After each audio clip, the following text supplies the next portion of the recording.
안녕하세요.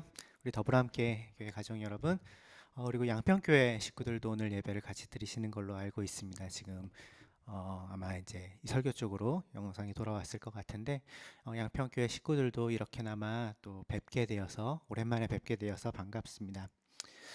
코로나19 상황이 계속해서 길어지고 있고요. 우리의 일상에 굉장히 큰 영향을 계속해서 미치고 있습니다. 참 일상적이지 않은 일상을 우리가 살고 있는 것 같아요. 비일상이 일상이 되어버린 것 같은 나날들이 이어지고 있네요.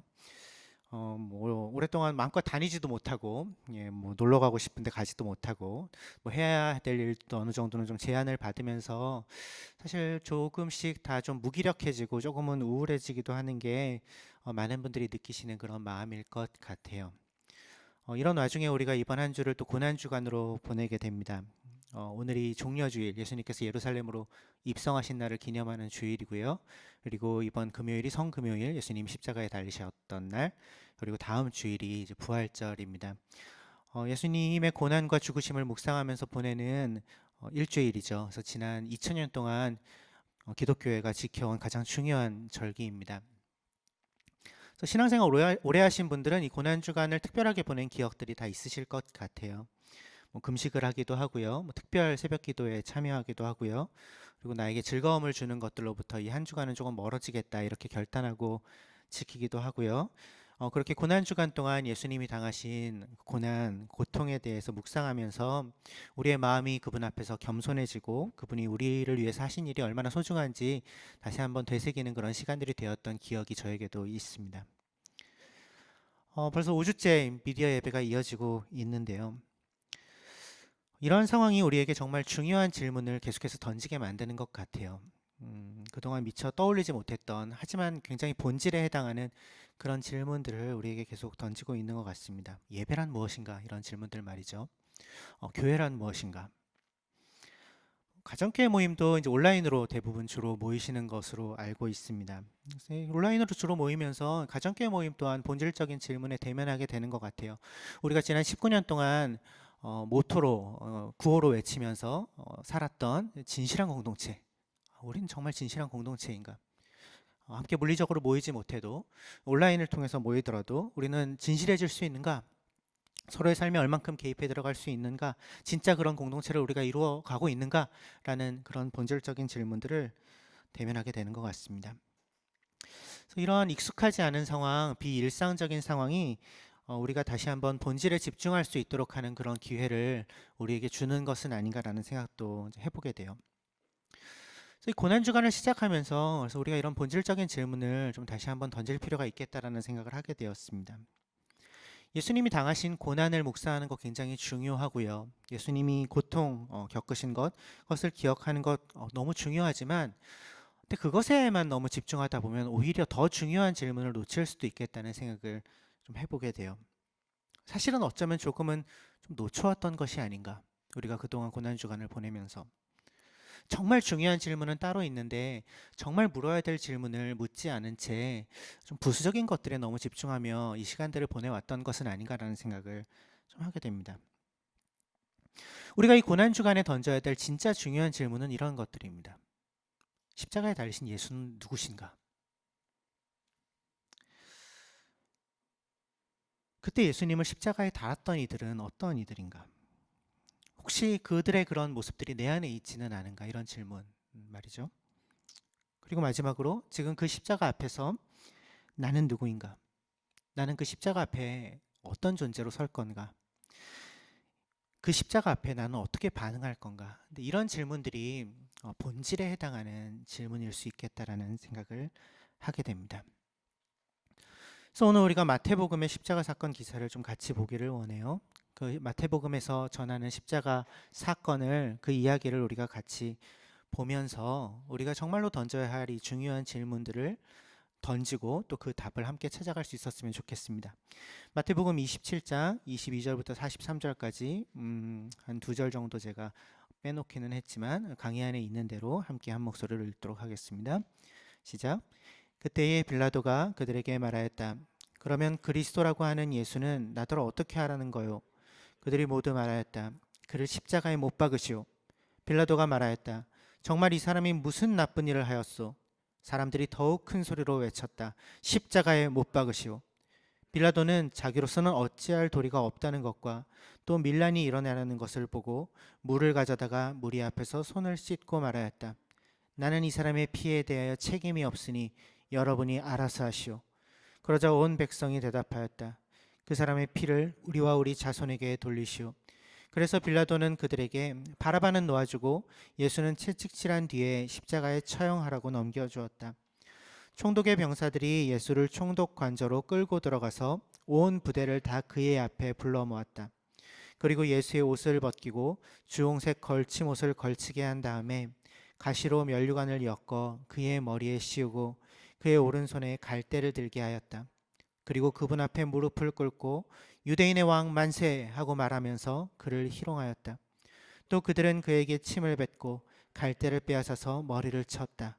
이렇게 희롱한 다음에 그들은 주홍옷을 벗기고 그의 옷을 도로 입혔다. 그리고 십자가에 못 박으려고 그를 끌고 나갔다. 그들은 나가다가 시몬이라는 구레네 사람을 만나서 강제로 예수의 십자가를 지고 가게 하였다. 그들은 골고다 곧 해골곳이라는 곳에 이르러서 포도주에 쓸개를 타서 예수께 드려서 마시게 하셨으나 그는 그 맛을 보시고는 마시려고 하지 않으셨다. 그들은 예수를 십자가에 못 박고 나서 제비를 뽑아서 그의 옷을 나누어 가졌다. 그리고 거기에 앉아서 그를 지키고 있었다. 그리고 그의 머리 위에는 이 사람은 유대인의 왕 예수다 이렇게 쓴 죄패를 붙였다. 지나가는 사람들이 머리를 흔들면서 예수를 모욕하여 말하였다. 성전을 허물고 사흘 만에 짓겠다던 사람아, 네가 하나님의 아들이거든 너나 구원하여라. 십자가에서 내려와 보아라.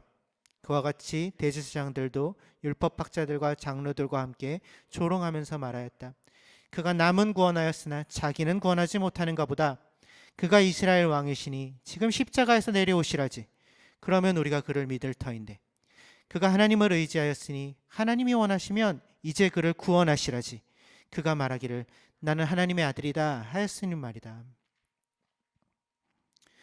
십자가 형벌은 예수님 당시 곧 로마 시대에 있어서 가장 참혹한 형벌이었습니다.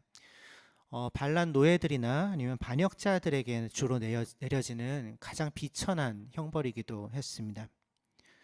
십자가는 단순한 사형 도구가 아니에요. 그것은 선전 도구입니다. 로마에 대항하는 자들은 이렇게 처참하게 죽는다. 그걸 본보기를 보여주려는 것이 십자가의 중요한 목적이었습니다. 이 목적을 이루려면 어떻게 해야 되죠? 그 십자가에 달린 죄수는 당연히 가장 처참한 모습이 되어 있어야 합니다. 그래야 본보기로서의 가치가 있으니까요. 그래서 십자가에 달기 전에 죄수를 채찍질합니다. 육신을 너덜너덜하게 만들어 버립니다. 죽기 직전까지 때리는 거죠. 그 너덜너덜해진 육체를 완전히 발가벗긴 채로 십자가에 매달아서 모든 이들이 그의 모습을 보게 합니다. 그 고통스러워하는 신음소리를 듣게 만들죠. 그리고 마지막에 충분히 전시가 되었다 이렇게 여겨지면 다리를 꺾습니다. 더 이상 자기 몸무게를 자기가 지탱하지 못하게 해서 질식해 죽도록 말이죠. 너무 끔찍한 형벌입니다. 로마 시대의 십자가형은 가장 심한 형벌로 여겨졌어요. 화형이나 교수형 같은 형벌들과 사실 그 가장 맨 앞에 놓여져 있었습니다. 로마 시민들은 이 십자가를 보지도 듣지도 심지어는 생각하지도 말아야 된다 이런 그 법정에서의 키케로의 변론이 기록에 남아 있을 정도로 십자가는 입에 담기에도 혐오스러운 것이었죠. 실제로 신약의 서신서들을 보면 초대교회 그 상황을 보면 그들의 신앙의 대상인 예수님이 십자가에 달려 죽은 죄수라는 사실이 초대교회 교인들에게 적지 않은 걸림돌이 되었다는 것을 우리는 발견하게 됩니다. 고린도전서 1장 23절에서 바울은 그리스도가 십자가에 달리셨다는 것이 유대 사람에게는 거리낌의 대상이 되고 이방 사람들에게는 바보 같은 일이 된다고 그렇게 말합니다. 그러니까 우리를 살리기 위해 십자가에 달리신 신이라는 기독교의 핵심적인 믿음이 유대인과 이방인 모두에게 그렇게 달갑지 않은 말이었다는 것이죠. 이러한 인식이 복음을 전하는 데에도 상당한 불편함을 초래했던 것 같아요. 갈라디아서 6장 12절을 보면 바울이 십자가로 인하여 받는 박해를 피하기 위해 율법주의로 돌아가려는 그런 움직임이 교회 공동체 내에 있다는 것을 지적하고 있습니다. 뿐만 아니라 2세기, 뭐 3세기 이렇게 지나가게 되면 예수님이 실제로는 십자가에 달리지 않으셨고 그냥 그렇게 보였을 뿐이다라고 주장한다거나, 아니면 인간 예수의 몸에 잠깐 임했던 그리스도의 영이 십자가에서 이제 그를 떠났다 이렇게 얘기하는 이런 이단 사상들이 영향력을 크게 발휘하게 돼요. 영지주의라고 하는데, 뭐 어떻게든 그 십자가의 불편함을 피해 보려는 다 보니까 일어났던 일이죠. 이런 혼란 속에서 정통적인 신앙을 지켜온 이들의 고백은 굉장히 단호했습니다. 아주 단호했습니다. 그리스도께서 십자가에 달려 돌아가신 것이 분명할 뿐 아니라 그 십자가에 달리신 예수 그리스도야말로 그들이 믿는 가장 중요한 대상이라고 그들은 자신 있게 선언합니다. 십자가를 피해 가려는 어떠한 시도에도 단호하게 저항했어요. 그리스도가 달려 돌아가신 그 십자가, 그분이 그 십자가 위에서 흘리신 피가 우리를 살렸습니다. 그분의 그 끔찍한 고통과 고난이 다름 아닌 우리를 위함이었죠. 그 죽음으로 우리가 새로운 삶을 얻었습니다. 이것이 그들의 믿음이었고 또 우리의 믿음이기도 합니다. 그런데 복음서에서 예수님이 십자가에 달리시는 장면을 묘사한 걸 보면 이상하리만큼 아주 담담하고 단순하게 서술하고 있다는 것을 우리가 볼 수 있어요. 우리가 지금 살펴보고 있는 마태복음에서 예수님이 십자가에 달리시는 장면은 딱 한 절입니다. 35절이죠. 다시 한번 같이 읽어볼까요? 35절 시작. 그들은 예수를 십자가에 못 박고 나서 제비를 뽑아서 그의 옷을 나누어 가졌다. 이게 다예요. 그들은 예수를 십자가에 못 박았다. 그리고 그의 옷을 제비 뽑아 나눠 가졌다. 이보다 더 짧게 설명할 수는 없습니다. 피가 터지는 모습이라던가, 못이 그 사람의 살을 뚫고 지나가는 그 나무에 박히는 소리라든가, 아니면 고통스러운 신음소리, 이런 것들은 다 배제되어 있습니다. 복음서 기자들은 그런 걸 전하지 않아요. 예수께서 겉옷뿐만 아니라 속옷까지도 완전히 벌거벗겨지신 채 그 십자가에 달리셨다는, 그래서 그 수치스러움을 감당하셨다는 그러한 그 수치도 묘사하지를 않습니다. 그냥 제비 뽑아 그의 옷을 나누어 가졌다 이렇게 얘기할 뿐이에요. 복음서 기자들이 전하는 이러한 이야기는 우리가 그동안 고난주간에 주로 묵상했던, 또는 뭐 패션 오브 크라이스트 같은 영화를 통해 보았던 것과는 사뭇 다릅니다. 그 분위기가 사뭇 달라요. 우리는 자주 이 고난주간 동안에 예수께서 얼마나 큰 고통을 당하셨는지, 얼마나 처참하게 돌아가셨는지를 묵상하고는 합니다. 그런데 복음서에서 사실은 신약 성경 전체에 걸쳐서 예수님이 얼마나 많이 고통스러웠는가는 사실 성경에 관심이 아니에요. 그걸 별로 얘기하고 있지 않습니다. 그분이 얼마나 고통스러웠는가, 그분이 얼마나 처절하게 찢기셨는가에 대해서 성경은 의외로 거의 아무런 말을 하지를 않습니다. 복음서 기자들은 십자가 장면을 이야기하면서 독자들이 예수님의 그 고통에 집중하기를 원하지 않았던 것처럼 보여요. 그래서 의도적으로 이렇게 쓰고 있는 것은 아닌가, 아주 단순하게, 아주 담백하게 쓰고 있는 것은 아닌가라는 생각이 듭니다. 왜 그랬을까요? 그거보다 더 중요한 것이 있기 때문이죠. 그거보다 더 중요한 것이 있기 때문에. 복음서의 저자들은 철저하게 하나의 질문, 이분이 누구이신가에 집중하도록 그들의 복음서를 써내려갔습니다. 복음서 전체가 이 질문으로 관통되어 있죠. 도대체 이분이 누구이신가? 그리고 바로 이 질문 위에서 그 다음 질문, 그분이 왜 십자가에서 돌아가셨는가를 이야기합니다. 그분이 누구이신가? 왜 돌아가셨나? 이것이 그분이 얼만큼 고통당하셨나, 얼만큼 아프셨나 보다 훨씬 더 중요한 질문이었기 때문에 이 진짜 중요한 질문들에 집중하도록 하기 위해 복음서 기자들이 그렇게 쓰고 있는 것 같아요. 그분이 당하신 그 처절한 고통마저도 그분이 누구이신가, 그분이 왜 달리셨나 라는 질문에 비하면 너무나 작은 것이기 때문에 그랬던 것이죠.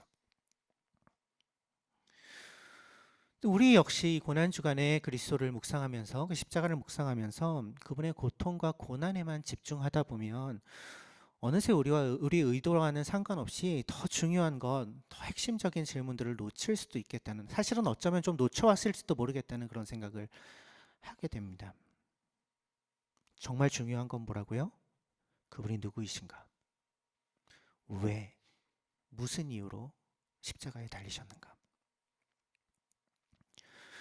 그분이 누구이신가라는 이 질문에 대해서 우리가 본문에서 찾을 수 있는 재료들이 있습니다. 그중 가장 중요한 것은 예수께 붙은 죄목입니다. 예수께 이제 죽을 죄가 있다, 죽어야 한다라고 판단한 것은 이제 유대 대제사장을 비롯한 산헤드린 공의회였어요. 마태복음 26장에 그 상황이 기록되어 있습니다. 예수가 하나님의 아들 곧 그리스도라고 스스로 주장했다는 것이 그들이 그럼 이 사람은 신성모독을 했다, 죽어야 된다라고 판결을 내렸던 이유였죠. 그리고 그들은 로마 총독인 빌라도에게 예수님을 끌고 갑니다. 그에게 사형을 선고하라고 막 종용해요. 그리고 그들이 총독에게 예수를 고발했던 제목은 이 사람이 그리스도라고 했소가 아니었습니다. 뭐였죠? 이 사람이 스스로 왕이라고 했소였습니다. 그래서 빌라도가 예수를 신문할 때 그대가 유대인의 왕이요? 라고 물어보고 있는 것이죠. 당신이 왕인가? 결국 예수님이 십자가에 달리셨을 때 예수님의 머리 위에 붙은 공식적인 제목은 유대인의 왕이라는 것이었습니다. 로마의 승인을 받지 않고 스스로 왕이 된 자, 권력을 탐한 자, 그렇게 스스로 왕을 참칭한 자, 그래서 반역자들이 받는 형인 십자가형이 가능했던 것이죠. 하나님의 아들 그리스도라는 이 죄목과 유대인의 왕이라는 죄목, 이 두 개의, 하지만 사실은 하나의, 곧 칭왕자라는 그 죄목이 예수께 붙은 죄목이었습니다. 이게 중요한 대목입니다. 예수님께 붙은 공식적인 죄목, 칭왕자, 왕이라고 스스로를 칭한 자, 이 죄목은 참일 수도 있고 거짓일 수도 있습니다. 이 죄목이 참이냐 거짓이냐에 따라 누가 진짜 죄를 범하고 있는가가 드러납니다. 누가 진짜 죄인인가? 가능성은 두 가지뿐입니다. 그분이 정말로 이 고발처럼 왕이 아님에도 왕을 자처한 가짜 왕이라면 이 형벌은 정당합니다. 예수는 반역을 저지른 죄인이 됩니다. 그에게 내렸던 형벌은 그가 받아 마땅한 것이 됩니다. 그런데 만약에 예수께서 진짜 왕이라면, 진짜 왕이시라면 그분께 이러한 형벌을 내린 것 자체가 반역이 됩니다. 그를 십자가에 매단 이들이 죄인입니다. 그들이야말로 십자가에 달려 마땅한 반역자들이 됩니다. 결국 반드시 대답해야 될 중요한 질문 앞에 이 복음서를 읽고 있는 독자들은 서게 되는 것입니다. 예수가 왕이신가? 아니면 그냥 칭왕자였을 뿐인가? 그분이 정말로 왕이신가? 성경의 대답은 무엇인가요? 우리는 너무나도 그 대답을 잘 알고 있죠.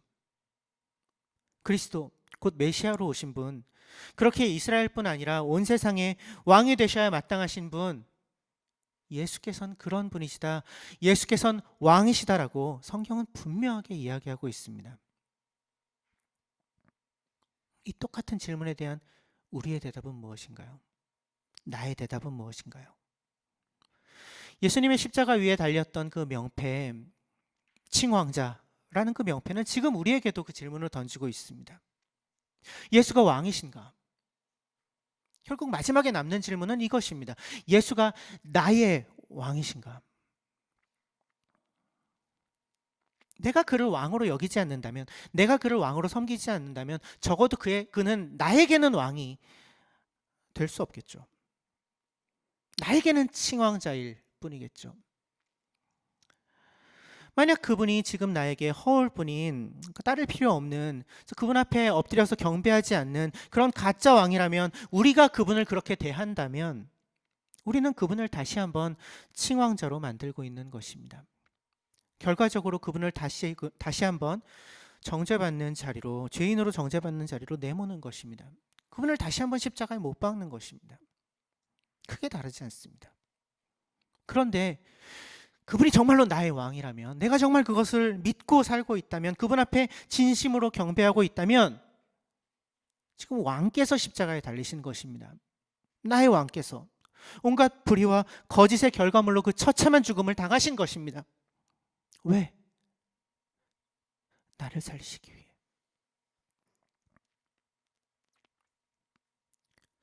지금 예수는 당신의 왕이십니까? 그분이 나의 왕이신가요?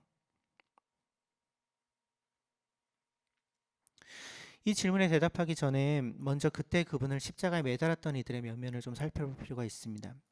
적어도 그들에게는 예수가 왕이 아니셨기 때문이죠. 예수가 왕이 아닌데 왕이라고 주장했기 때문에 그들은 예수를 십자가에 못 박았습니다. 바로 그들의 모습을 통해 예수를 왕으로 여기지 않는 이들의 모습이 어떠한 것을 우리가 좀 볼 수 있습니다. 그때 십자가에 예수를 달았던 이들은 어떤 이들인가요? 첫 번째로 살펴볼 이들은 빌라도와 유대 지도자들입니다. 예수께 사형 언도를 내렸던 이들이죠. 사실상 실질적으로 최종 책임이 있는 사람들입니다. 이들이 행했던 재판은 그 절차도 매우 부당했고요. 그 결과 또한 매우 불의했습니다. 유대 지도자들은 성전을 중심으로 구축되어 있는 자기의 그 종교 기득권에 예수가 위협이 된다고 판단했어요. 그래서 그를 죽이기로 미리 결정합니다. 그리고 나서 형식적인 재판을 진행하죠. 그들에게 있어서 가장 우선적인 관심은 자신들의 자리를 지키는 것입니다. 자기들이 이미 누리고 있는 기득권을 지켜내는 것이에요. 그것을 지키기 위해서라면 죄 없는 이를 죽음에까지 내모는 것, 죄를 뒤집어 씌워 죽이는 것까지도 서슴없이 저지른 이들이 바로 그들의 모습입니다. 사람보다 더 중요한 게 있는 것이죠. 로마가 파견한 총독, 유대 총독인 빌라도는 유대 종교 지도자들이 재판을 통해서 사형에 해당한다라는 결론을 내리고 그에게 넘긴 그 예수를 사실 죽이고 싶어 하지 않았던 걸로 보여요. 성경의 기록을 보면 그렇습니다. 그가 정말 정의로운 인물이었기 때문에 그랬던 것 같진 않아요. 빌라도에 대한 기록들을 살펴보면 그는 굉장히 잔혹한 지도자였고요. 그래서 이 주석가들의 견해를 좀 살펴보니까 유대 지도자들이 하고 싶어하는 일을 그냥 하지 않고 싶어서 그냥 반대하기 위해서 그렇게 했던 거다, 뭐 이렇게 해석하는 분들이 계시더라고요. 어쨌든 간에 근데 성경의 기록을 따르면 빌라도는 사실 예수가 죽을 죄를 지은 것은 아니라고 판단했던 것 같아요. 그럼에도 불구하고 빌라도는 예수를 십자가의 못 박으로 내어줍니다. 24절에 빌라도가 예수께 사형 언도를 내린 이유가 밀란이 일어날까봐 그랬다, 이렇게 기록합니다. 요한복음이 이 장면을 조금 더 자세하게 기록하고 있는데요. 요한복음 19장 12절에서 유대인들이 빌라도에게 이 사람을 놓아주면 총독님은 황제의 폐하의 충신이 아닙니다. 황제의 벗이 아닙니다. 이 사람을 죽여야만 당신이 황제의 벗에 머무를 수 있습니다. 이 사람을 죽이지 않으면 당신은 거기서 내려와야 됩니다. 라고 위협하는 장면을 기록하고 있습니다. 빌라도는 이 위협에 굴복해서 본인이 원치 않았던 사형을 언도합니다. 뭐 손을 씻고 뭐 쇼를 보였지만 그렇다고 해서 그의 책임을 회피할 수는 없죠. 결국 빌라도는 자기 자리를 지키기 위해, 자기 평판을 지키기 위해 죄 없는 사람을 죽이도록 내어주는 비겁한 선택을 한 것입니다. 그에게도 사람보다 더 중요한 것이 있었습니다. 이게 그들의 공통점입니다. 이들의 공통점은 사람보다 더 소중한 것이 있는 이들이라는 것입니다. 그들에게는 사람보다 자기 자리, 자기 평판, 자기 명예가 훨씬 더 소중했습니다. 그리고 그것들을 지키기 위해서 사람을 얼마든지 도구로 사용하고 때로는 죽이기까지 했습니다. 사람을 사람으로 여기지 않고 단지 수단으로 여긴 것, 이것이 그들에게서 공통적으로 발견되는 모습입니다. 사람을 사람으로 여기지 않고 수단으로 여기는 것은 이들에게서만 발견되는 것은 아니죠. 사실은 십자가 형벌 자체가 가지고 있는 모습이기도 합니다. 십자가 형벌이 죄인을 오랫동안 달아둠으로써 전시 효과를 얻는 것에 그 목적이 있다라고 아까 말씀드렸습니다. 이것 자체가 사람을 사람으로 여기지 않는 것입니다. 사람을 전시물로 여기는 것이죠. 살아있는 게시판, 사실은 죽어가는 게시판으로 만드는 것입니다. 도구로 만드는 것이죠. 끔찍한 일입니다. 우리가 사는 세상에서도 이런 일들이 비일비재하게 일어납니다. 사람을 사람으로 여기지 않고 수단으로 여길 때 얼마나 끔찍한 일들이 일어나는지, 사람을 이용하고 착취하고 도구로 삼을 때 어디까지 인간이 악해질 수 있는지를 우리는 뉴스를 통해서 지금 보고 있습니다. 근데 생각해 보면 이게 단지 그 특별한 몇몇 악한 사람들에게만 해당하는 것인가요? 내 자리를 지키기 위해서 다른 이들을 희생시키고 내가 유익을 위해서 다른 이들을 이용하는 모든 시도들이 여기에 연결되어 있습니다. 내가 편하기 위해서 사람을 마구 부리고 갑질하면서 압박하는 것이라던가, 아니면 내 목적을 이루기 위해서 사람을 장기말처럼 쓰고 버리는 것, 이런 것 또한 마찬가지입니다. 예수님은 한 영혼이 천하보다 귀하다고 말씀하신 분이십니다. 사람을 사람으로 여기지 않는, 사람을 수단으로 여기는 사람들은 그 예수님의 말씀의 정반대편에 서 있는 것이죠. 예수님은 다름 아닌 사람을 살리시기 위해 가장 귀한 것, 자기의 목숨마저도 내어주셨습니다. 사람을 자기를 위한 도구로, 자신의 뜻과 목표를 이루기 위한 장기말로 쓰는데 아무런 거리낌이 없는 자들은 그 예수의 삶의 정반대편에 서 있는 것이죠.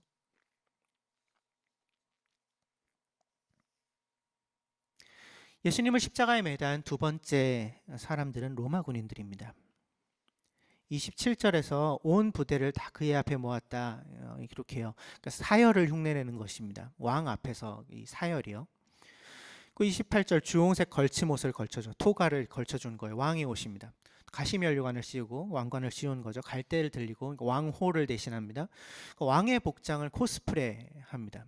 예수께 그렇게 입히는 것입니다. 그리고 29절에 유대인의 왕 만세라고 부르면서 그의 앞에 절하고요. 30절에 가서야 이제 본격적으로 희롱하고 침 뱉고 머리를 때렸다, 이렇게 기록을 하고 있습니다. 이들이 뭐 하고 있는 것입니까? 왕에 대한 경배를 흉내내고 있는 것입니다. 그렇게 예수를 모욕하고 있는 것이죠. 아마 이들에게는 자세한 내막까지는 전해지지 않았을 거예요. 유대주의자들이 왜 이런 사람을 사형으로 넘기라고 했고, 어떤 일들이 있었고, 이분이 어떤 일들을 행하셨고, 이런 어떤 가르침을 주셨고, 이런 얘기들이 아마 이 로마 군인들에게까지는 전달되지 않았을 가능성이 높겠죠. 공식적인 제목이었던 칭왕자, 왕이라고 스스로를 지칭한 사람, 이것만 이들에게 전달되었을 가능성이 높아요. 그래서 사실상 그들은 아무것도 모르면서, 이분이 누구신지를 전혀 모르면서 그 무지 속에서 예수를 모욕하고 있는 것이죠. 니까짓게 왕이라고? 니까짓게 왕이라고? 이게 하나의 아이러니입니다. 역설이죠. 진짜 왕이신 분을 왕이래요, 이렇게 조롱하는 그런 상황입니다. 잘 알지도 못하면서. 잘 알지도 못하면서, 사실 알려고 하지도 않으면서 예수를 조롱하는 모습, 지금 우리가 인터넷 댓글창에서 이런 모습들 너무 자주 확인하곤 합니다. 예수께서 누구신지를 안다면 절대로 할 수 없는 행동들을, 절대로 달 수 없는 댓글들을, 그분이 누구신지 모르기 때문에, 무지하기 때문에 너무나 쉽게 여기는, 너무나 쉽게 행하는 그런 모습을 우리 또한 자주 보곤 합니다. 그런 사람들이 많습니다. 우리 주변에 많아요. 이 한국 사회에 많습니다. 근데 그게 누구 책임인가요? 결국 지금 우리가 살고 있는 이 세상 속에서 알지도 못하면서 그 무지 속에서 예수의 이름을 함부로 대하고 조롱하는 이들이 엄청나게 많다는 것은 결국 우리에게 그 책임이 있습니다. 그들에게 예수가 누구인지를 누가 알려줄 수 있겠습니까? 예수가 누구신지를 이미 알고 있는 이들이 아니면 알려줄 수 있는 방법이 없습니다. 예수의 죽으심과 부활로 인해서 존재가 바뀐 이들, 그래서 그분을 주인으로 섬기면서 그분의 삶의 모습을 따르려고 애쓰는 이들, 그런 사람들이 아니면 예수가 어떤 분이신지, 예수를 따르는 자들이 어떤 삶을 살 수 있는지를 보여줄 수 있는 방법은 없습니다. 그래서 이 땅의 교회가 다름 아닌 우리가 그 책임으로부터 절대로 자유할 수 없습니다. 그뿐만이 아닙니다. 로마 군인들이 예수께 행하는 일들을 잘 보십시오. 그들이 예수께 왕의 옷을 흉내내어 입히고 그를 왕으로 대하는 것처럼, 왕으로서 그를 경배하는 것처럼 연기합니다. 진심이 담겨있지 않는 말로 그를 찬미합니다. 경배를 흉내내고 예배를 흉내냅니다. 겉모습만으로 말이죠. 이게 그들이 무지 가운데 예수를 조롱했던 실제적으로 드러난 모습이었습니다.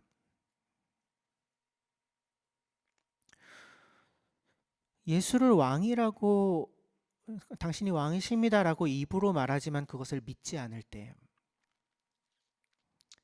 사실은 전혀 그를 왕으로 여기고 있지 않을 때, 그래서 그를 예배하는 것처럼 보이고 그를 예배하는 자리에 나아가는 것 같지만 사실은 마음으로는 그를 전혀 높이고 있지 않을 때, 진심이 담겨 있지 않은 여러 행위에 참여함으로 그것만으로 감히 그분 앞에 나아가 서려고 할 때, 사실은 우리 또한 이 로마 군인들이 섰던 바로 그 자리에 서게 될 수 있습니다. 우리가 지금 드리고 있는 이 미디어 예배는 사실 우리가 어떤 예배자인지를 선명하게 드러냅니다. 다른 사람들의 눈이 없기 때문입니다.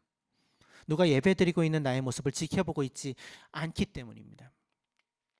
그래서 아무도 보지 않을 때 우리가 그분을 어떤 존재로 생각하는지, 어떤 존재로 대하고 있는지, 어떤 마음과 어떤 자세와 어떤 태도로 그분 앞에 나아가는지가 분명하게 지금 드러나고 있습니다. 지금 우리의 모습 속에서.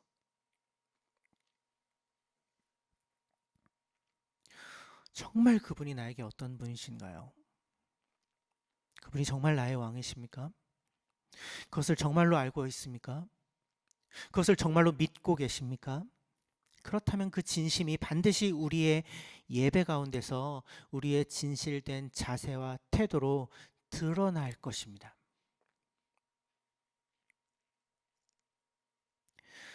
예수를 십자가에 매달았던 세 번째 무리들은 그 십자가 밑에 모여서 예수를 모욕하던 군중들입니다. 이들이 사실 예수를 십자가에 못 박으라고 빌라도 앞에서 난동을 부렸던 바로 그 무리들이죠.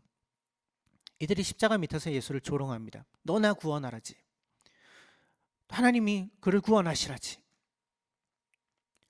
이런 거죠. 네가 하나님의 아들이라 그랬잖아. 그럼 너부터 구원해봐.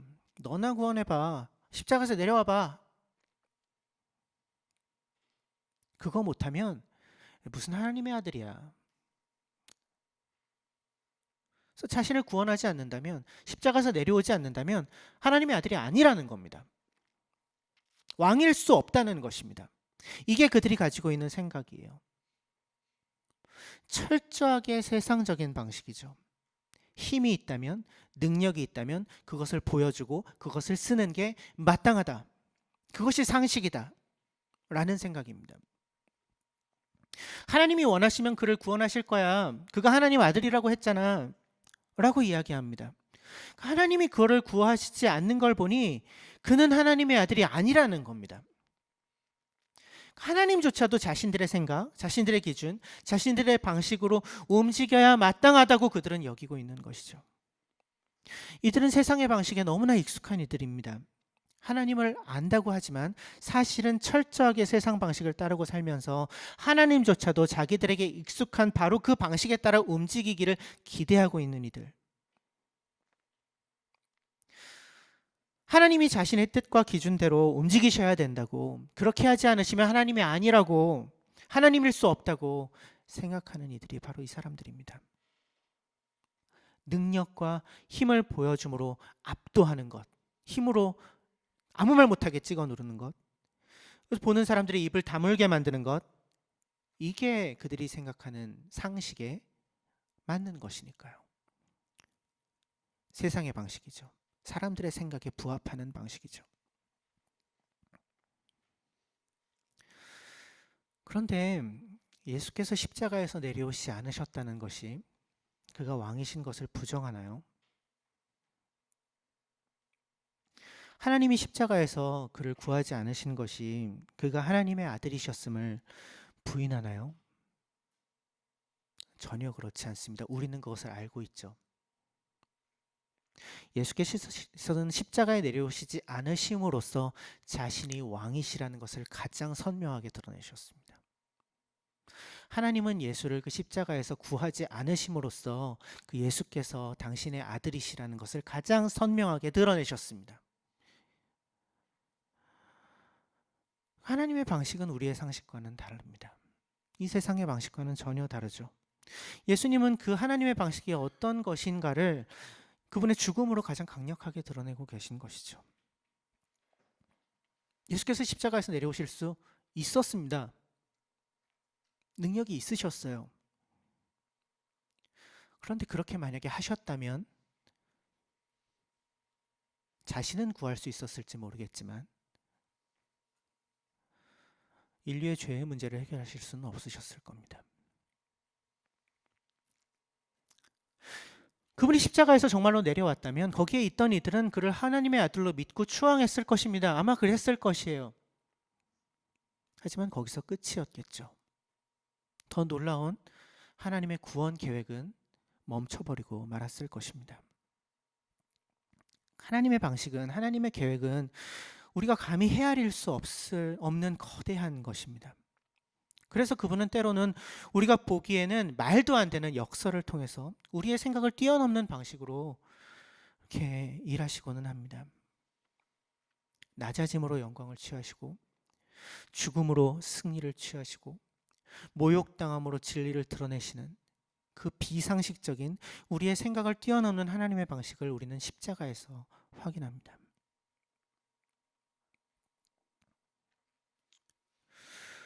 우리는 어떤가요? 혹시 우리 안에도 이런 모습들이 있지는 않나요? 이 예수를 십자가에 달았던 이들이 보여주는 그런 모습들이요. 빌라도와 유대 지도자처럼 사람을 수단으로 여기는 모습들이, 로마 군인들처럼 무지 가운데 그분을 조롱하는 모습들이, 십자가 밑에 모였던 그 군중들처럼 세상 방식에 너무나 익숙해서 하나님조차도 내가 판단하려는 그런 모습들이 혹시 우리 안에 있지는 않나요? 그러한 모습들이 있다면 그런 모습들이야말로 우리가 예수와 함께 십자가에 못 박혀 죽었다라고 고백하는 우리의 옛사람의 모습들입니다. 우리에게 사실은 전혀 어울리지 않는 그런 모습들이죠. 우리에게 전혀 어울리지 않는 껍데기들입니다. 예수와 함께 십자가에 못 박혀 죽은 옛사람. 그래서 다시 십자가를 바라봅시다. 십자가 위에 달리신 그분을 바라봅시다. 그분 앞에 우리는 어떤 존재인가요? 어떤 존재가 이미 되었나요? 어떤 존재가 되어야 할까요? 그 십자가로 인해서 다시 살아난 새 사람의 모습을 입은 우리는 어떤 모습으로 그 십자가 앞에 서 있어야 할까요? 마태복음에는 예수님께서 자신이 십자가에서 죽임당할 것임을 예언하시는 장면이 2번 등장해요. 예수님은 어떻게 죽으실지를 이미 알고 계셨습니다. 가장 처참한 그리고 가장 비참한 죽음으로 죽게 될 것이라는 것을 알면서도 흔들림 없이 자신의 길을 걸어가셨습니다. 그것뿐만 아닙니다. 그분은 내가 십자가에 달려 죽을 거야 라고 말씀하시는 것과 함께 그런데 나를 따라오는 너희도 너희의 십자가를 지고 나를 따라와야 돼 라고 초청하셨습니다. 자기 십자가를 지고 나를 따라오지 않는 사람은 내게 적합하지 않다고, 누구든지 나를 따라오려거든 자기 십자가를 지고 나를 따라와야 된다고 그렇게 제자들을 초청하셨습니다. 그분이 걸으셨던 그 길로. 그런데 예수께서 정말 십자가를 지셨을 때, 실제로 십자가를 지실 때 그분과 함께 십자가를 지고 그분이 걸으셨던 그 길을 같이 걸었던 이들은 예수님께서 초청하셨던 자기 십자가를 지고 나를 따라와야 돼, 너희가 그렇게 해야 돼라고 초청하셨던 제자들이 아니었어요. 예수님의 제자들은 다 도망가거나 그분을 부인하면서 자신의 살 길을 도모하거나 그러기에 급급했었으니까요. 이 복음서에서 보여주는 십자가 장면에서 예수의 십자가를 함께 지고 예수의 길을 함께 걸었던 인물은 그렇게 제자들이 사실은 보여줬어야 했던 모습을 실제로 사실상 유일하게 보여준 인물은 구레네 시몬이라는 낯선 사람이었습니다. 예수의 제자도 아니었고요. 아마도 이날 이 시점까지는 예수님을 알지도 못했을 가능성이 높은 이 시골 사람, 이 구레네 시몬을 세 권의 공간복음서가 기록합니다. 마가복음에는 이 구레네 시몬의 아들들의 이름까지 기록되어 있어요. 알렉산더와 루포가 기록되어 있습니다. 근데 적어도 이 마가복음의 첫 독자들, 그러니까 마가 공동체에는 이 구레네 시몬 또는 그의 아들들이 알렉산더 루포라는 인물들이 잘 알려져 있었던 인물들이었을 가능성이 높아요. 즉, 이 사람들은 마가 공동체와 함께 신앙생활을 하는 신도들이었습니다. 그렇지 않으면 전혀 알지 못하는 사람을 이름을 거기다 쓸 이유는 없으니까요. 이 구레네 시몬이 적어도 공간복음에 따르면 가장 가까이에서 십자가 사건을 목격한 인물 중에서 이름이 알려진 사실 거의 유일한 인물입니다. 공간복음에서 이 구레네 시몬 외에 십자가 사건을 목격했다고 명시된 이들은 멀찍이서 지켜보던 여자들이에요. 멀리서 지켜보던. 그러니까 가까이 있지 않았어요. 예수님이 하시는 말씀을 듣거나 이제 십자가 실제 그 현장에서 어떤 일들이 실제로 일어났는지를 보기에는 좀 멀리 떨어져서 그 장면을 멀찍이서 지켜보고 있었던 그들이 거의 전부입니다. 멀리 떨어진 곳에 있었기 때문에 예수님께 일어난 일들 또 그분이 하신 말씀들을 직접 듣기는 아마 어려웠을 거예요. 그래서 이런 이유 때문에 리처드 보캄 같은 신학자는 이 구레네 시몬이 사실상 이 예수 사건, 예수의 십자가 사건을 예수 공동체에게 전달했던 유력한 증인이었을 것이다 이렇게 추정합니다. 결국 이 구레네 시몬의 증언으로 인해서 예수님의 십자가 사건이 전해졌을 가능성이 있다는 것이죠. 이 구레네 시몬이 핵심적인 증인이라는 것입니다. 예수님의 말씀을 전했던, 예수님의 마지막 모습을 전했던 십자가 위에서 아무런 자격이 없었습니다. 이 구레네 시몬은 자신의 의지도 아니었어요. 심지어 억지로라도 예수의 십자가를 그가 함께 짊어졌을 때, 예수와 함께 그분이 가시는 그 길을 걸었을 때 그에게 무슨 일이 일어납니까? 그는 예수의 십자가를, 그분의 말씀을, 그분의 모습을 교회에 전달하는 소중한 역할을 감당하게 되었습니다. 그는 예수 사건의 증인이 되었고요. 그의 아들들은 예수 공동체의 일원이 되어서 교회를 함께 세우는 영광을 누렸습니다. 그리고 그의 이름은, 이 구레네 시몬이라는 이름은 무려 성경에 기록돼서 2000년이 넘게 지나온 지금까지도 모든 그리스도인들에게 기억되고 있습니다. 이러한 일이 구레네 시몬에게만 일어난 일입니까? 아니죠. 비록 예수님의 그 십자가 현장 그 자리 바로 그곳에서는 아니더라도 각각 자기의 때에 자기의 방법으로, 각자의 방법으로 예수님이 지셨던 것 같은 그런 십자가를 지고, 그렇게 자기 십자가를 지고 예수께서 걸으셨던 것 같은 그런 길을 걸었던 수많은 신앙의 선배들이 있었습니다. 다름 아닌 그들을 통해 예수의 이름이 전파되었습니다. 다름 아닌 그들을 통해 교회가 세워졌습니다. 그렇게 지난 2000년을 이어왔습니다. 그들이 전한 예수의 말씀은 수많은 이들의 삶을 변화시켰습니다.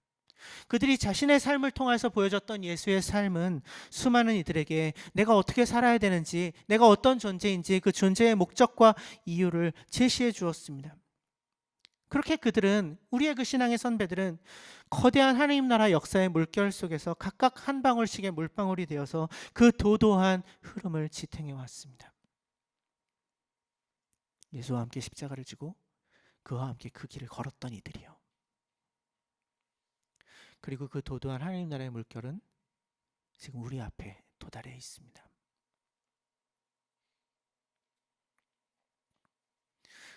우리도 그 물결에 한 방울 물을 보탤 수 있을까요? 우리도 이 영광스러운 부르심에 함께 할 수 있을까요? 이미 시작된, 지금도 이루어져 가고 있는, 언젠가 완성될 하나님 나라의 그 영광스러운 역사 속에 우리도 한 몫을 감당할 수 있을까요? 이것을 위해 특별한 자격이 필요한 것이 아닙니다. 갖춰야 할 대단한 능력이 필요한 것도 아닙니다. 우리에게 필요한 것은 단 한 가지입니다. 정말 중요한 질문에 대답하는 것입니다. 십자가에 달리신 예수가 누구이신가? 나에게 누구이신가? 십자가에 달리신 예수는 나의 왕이십니다. 우리의 하나님이십니다. 감히 말로 표현할 수 없는 영광 가운데 계신 분이 비천한 인간이 되셔서 노예들이 받는 형벌을 당하셨습니다. 왜? 나를 살리시기 위해서, 우리를 살리시기 위해서, 우리로 하여금 생명의 근원이신 하나님과 다시 관계 맺으며 살아갈 수 있도록 하기 위하여 그분이 십자가에 달리셨습니다. 다름 아닌 그분이 나의 왕이십니다. 그 십자가 앞에서 당신은, 나는, 우리는 누구입니까? 우리는 예수의 제자들입니다. 다름 아닌 자기 십자가를 지고 나를 따라오라고 초청하셨던 바로 그 사람들이 바로 우리입니다. 우리는 우리를 살리신 예수와 함께 그분이 걸으셨던 길을 걸어가기를 소망하는 이들입니다. 이미 그 길을 걷고 있는 사람들입니다. 십자가에 달리신 예수를 바라보면서 자기 십자가를 지고 그분을 따라가는 예수의 제자들입니다. 예수의 십자가를 함께 짊어지고 그분과 함께 걸어가는 우리가 예수가 왕이시라고 고백하는 그분의 백성이고요. 그 예수의 죽으심으로 인해 새로운 생명을 이미 얻어서 누리고 살고 있는 존재들입니다. 그렇게 살아가는 우리를 통해 그렇게 예수의 죽으심에 동참하고 그분의 삶을 나의 삶 속에 담아내며 살아가는 우리를 통해 하나님 나라의 거대한 역사의 물결이 큰 강을 이루어 흘러가게 될 것입니다. 언젠가 바다에 이르기까지 완성될 하나님의 나라가 임할 그날까지 절대로 멈춰서지 않을 것입니다. 바울은 너무나도 유명한 구절이죠. 갈라디아서 2장 20절에서 이렇게 고백합니다. 같이 한번 읽어볼까요? 시작. 나는 그리스도와 함께 십자가에 못 박혔습니다. 이제 살고 있는 것은 내가 아닙니다. 그리스도께서 내 안에서 살고 계십니다. 내가 지금 육신 안에서 살고 있는 삶은 나를 사랑하셔서 나를 위하여 자기 몸을 내어주신 하나님의 아들을 믿는 믿음 안에서 살아가는 것입니다. 예수와 함께 죽었다는 바울의 고백이 그래서 이제는 예수로 인하여 완전히 새로운 삶을 살게 되었다는 그의 고백이 그렇게 예수와 함께 죽고 예수와 함께 살고 예수와 함께 걸어가겠다는 이 고백이 바로 우리의 고백이길 간절히 소망합니다. 그분과 함께 죽는다는 것은 어쩌면 우리에게 익숙했을지도 모르는 아직도 우리가 벗지 못하고 있는 것 같은 그랬을지도 모르는 삶의 방식과 세상의 삶의 방식과 결별한다는 것을 의미합니다. 예수를 십자가에 달았던 자들이 보여줬던 것 같은 그런 방식들 말이죠. 그분과 함께 죽은 이들은 사람을 수단으로 여기지 않습니다. 사람을 살리고 사람을 세우는 일을 위해서 다른 모든 것들을 기꺼이 허비합니다. 그분과 함께 사는 이들은 그분 앞에 적당히 나아가 서지 않습니다. 왕이신 그분을 마음을 다해 예배하며 그분을 나의 왕으로 실제로 모시고 살아갑니다. 그분과 함께 걷는 이들은 나의 기준과 나의 상식과 세상의 방식을 따라서 살지 않습니다. 약함으로 강함을 이기고 사랑으로 악을 꺾고 비워냄으로 풍요를 누립니다. 그 역설에 참여합니다.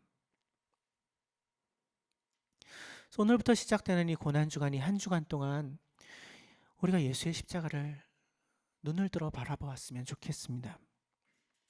그분이 나에게 누구이신지를 다시 한번 묻고 나는 그분 앞에서 어떤 존재인지를 다시 한번 물읍시다. 그리고 스스로에게 답하고 또 서로에게 이야기해 줍시다.